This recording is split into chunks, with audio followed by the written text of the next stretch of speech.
So I'm Stacey Bowers. I'm a Senior Communications Manager at British Council, and I am here to present about IELTS and its partners. So this is an introduction to IELTS and an overview.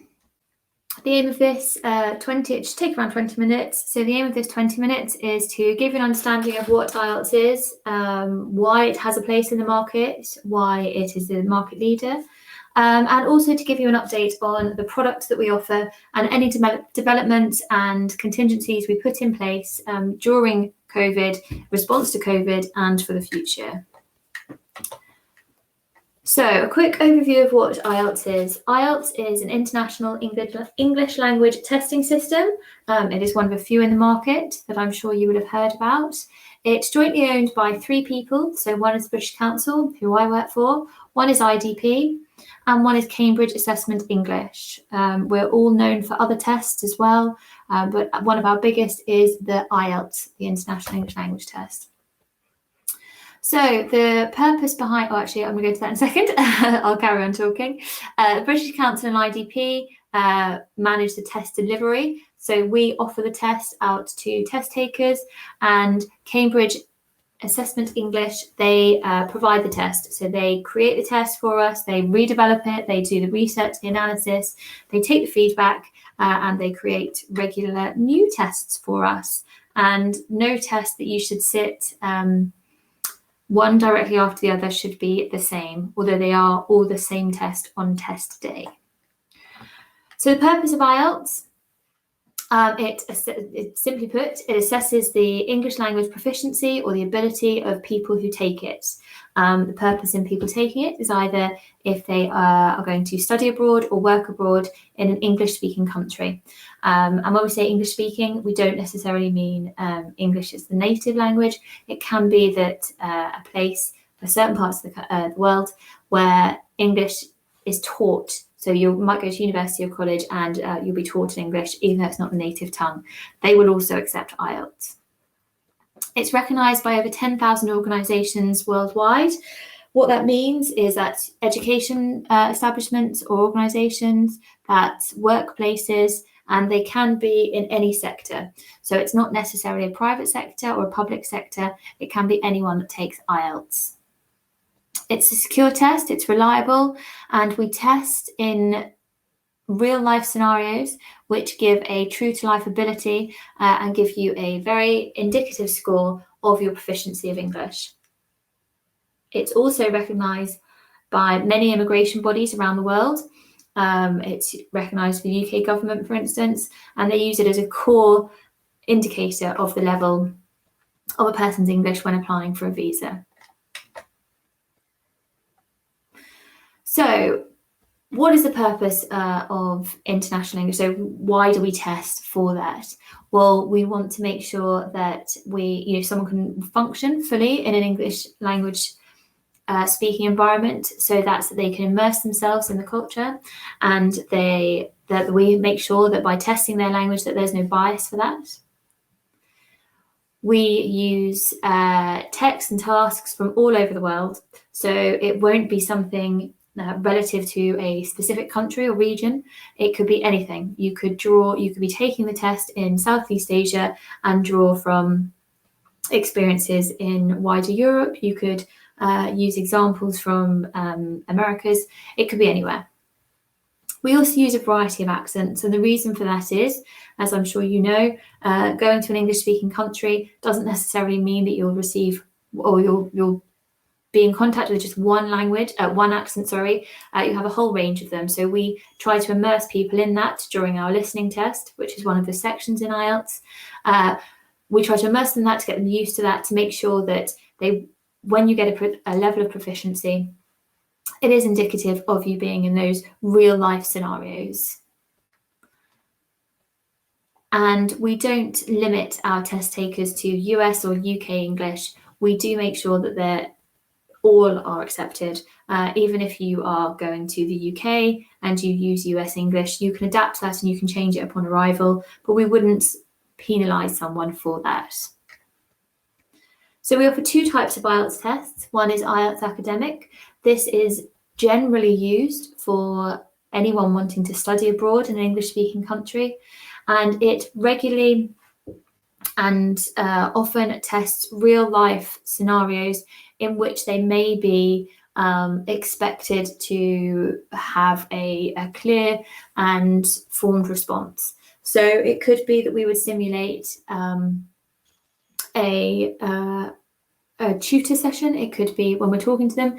It could be that we would, in our speaking test, it could be that we would simulate real life conversations upon arrival at an education establishment. But it's a way to prepare them for being in that environment and learning in that environment and giving them the best shot at really achieving what they need to. And IELTS General Training is our other test. This is more used for people intending to work abroad and for immigration. So this is more on your skills, your ability to live in an English-speaking environment, and give you lots and lots of tools that will allow you to succeed in a social workspace.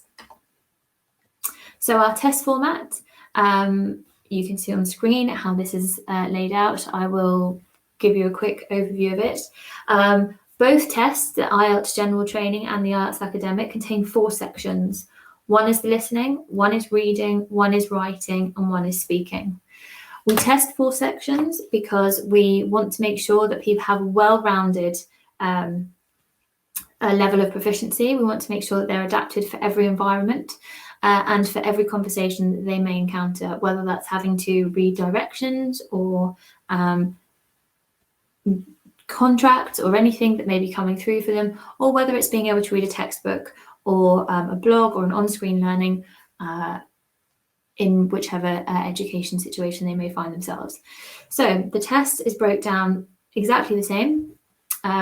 All of the sections, whether you're taking an IELTS Academic or IELTS General Training, are exactly the same amount of time. So listening takes 30 minutes. Reading, whether you're doing academic or general training, takes 60 minutes. Writing is 60 minutes, and speaking takes around 10 to 15 minutes. All of these sections are performed on the same day. So an IELTS test is a full day experience, takes several hours, and people do expect to be there for the full duration of this test on test day. It does say at the bottom there that the computer-delivered test is slightly different, but we'll go over that in a moment.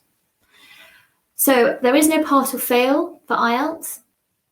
You just get a score between, well, essentially 0 to 9, but it's usually 1 to 9.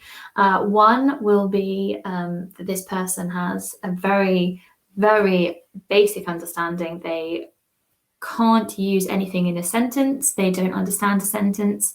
And they would struggle in any situation where speaking in English or listening or any of the other sections involves more than the odd word.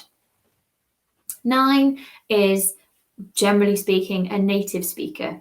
Full understanding, can immerse themselves in an English-speaking world or an English-speaking environment and function completely as if a native speaker would. Generally speaking, most people aim for about a 7. This is roughly someone who can work with English, can use English, but may still have to check the odd word, may still have to use references and not fully understand everything that they come across, but would be absolutely fine if they go to study or if they go to work. They would understand everything that they needed to. So we offer 2 different varieties of tests. We offer 2 types, but then we offer 2 ways in which that test can be delivered. One is IELTS on computer. This is a computer-delivered test, so everything is done on the screen and people respond with that. And the reason we offer this is because people are becoming more used to using screens, and it's also a faster result. So rather than our IELTS on paper, which is slightly different, your results for the IELTS on computer are available in around 3 to 5 days. That is our general guideline, and this means that if you take a test and there were no issues or no hiccups or anything else, you can receive your score within 3 to 5 days.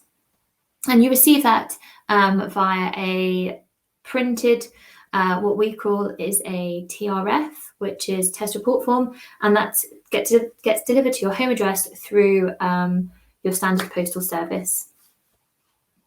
With IELTS on computer, the reason we use it is because test centres can be very reactive. So if there are lots of computers, we are able to set that up very, very quickly. And it means that we can do more and more tests. There's more availability with IELTS on computer because there's less paperwork, and we're able to turn around everything that's needed much more quickly. So another option that we have been rolling out is what we call a video call speaking test. This is called VCS for short. Video call speaking test is exactly the same as a speaking test. It's just performed slightly differently. So on test day in pre-COVID world, and still currently it's still offered, but pre-COVID, on test day we would ask test takers to go into their test, and during the day they would have a speaking test, which would involve them sitting face to face with an examiner. That examiner would then ask them the questions they need to ask them, and the test taker would go away into their next part of the test or go home if that was them for the day. In response to COVID, we had moved this forward a little bit, but actually after trialing it and finding that it was so successful, it's something that we're going to roll out around the world. So our VCS, our video call speaking test, is exactly the same. Test taker takes all of their tests, all of the sections of the test up to their speaking test. They go into a room at the time of their speaking test, and rather than speaking to an examiner face to face, they speak to one on the screen, as if it was Zoom or Skype or Teams, in that environment, which we have trialed. We trialed in 60 test centres around the world last year, and it was a huge success. We found that test takers really enjoyed that. It took away some of the nerves for them, and it also meant that we were able to offer more tests, more speaking tests, because we use examiners in different parts of the world. So that increases our availability, which if you're taking a computer-delivered test, you've already got increased availability. And then if we do our speaking test via video, that again increases our availability. And it means that people are able to take more tests, which is great. It's exactly the same. So it's still a face-to-face conversation. The test taker still has to engage. The person is live on the other side, and will mark them in the same way and score them in the same way. They're still asked real-life questions and real scenarios. It's just that we are able to do that at a distance. And with COVID and everything else, people really appreciate that level of safety, which is great. So moving on to COVID, pre-COVID, we had no at-home testing. Every test had to be performed in a test centre, and you would go through your security checks, and you would have to stay in a test centre all day. As soon as COVID removed that option and removed that opportunity, we needed to respond very quickly with an interim solution. So we came up with IELTS Indicator. It's an online at-home test that is available to test takers that they sign up for, and universities and education providers can use this as a score of an indication, of someone's English proficiency. So what is IELTS Indicator? It's a test that you take at home. We still score each section of the test. We still offer listening, reading, writing, and speaking. And it asks exactly the same questions that you would get if you were to take a test in a test centre.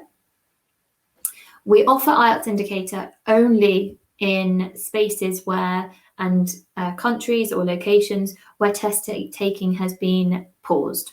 And we follow local government guidelines. So if a test is, or a general education test is prohibited in that country, we will turn on IELTS Indicator and offer that to them. The results, slightly longer than your computer-delivered test. The results are available in around 7 days, and they, like I say, they're all on screen testing, and then the speaking is conducted with a real-life examiner, much the same as VCS. We do the same for IELTS Indicator, it's just that it's in your home. And it's all done on a secure browser with a secure link. So people must, we keep it very secure, and people must prove their identity before beginning the test.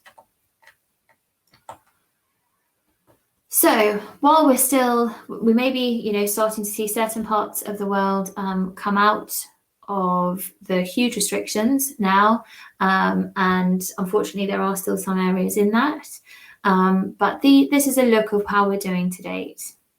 So we've got a total number of test centres is at 405. We've currently got 352 operating and working.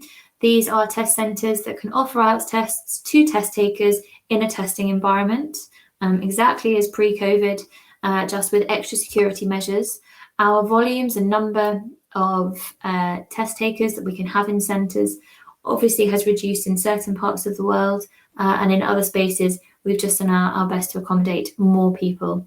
For instance, in Canada recently, we've started to create more tests and get more availability for them. We've got 4 test centres who are partially open and 4.5 who are closed and won't be operating. So to give you a short overview, IELTS is a high-stakes test. It's the world's most recognised test. It tests a person's ability and proficiency in the English language, and it does this by covering 4 elements, and all 4 elements are the things that you will need to effectively communicate in an English-speaking environment.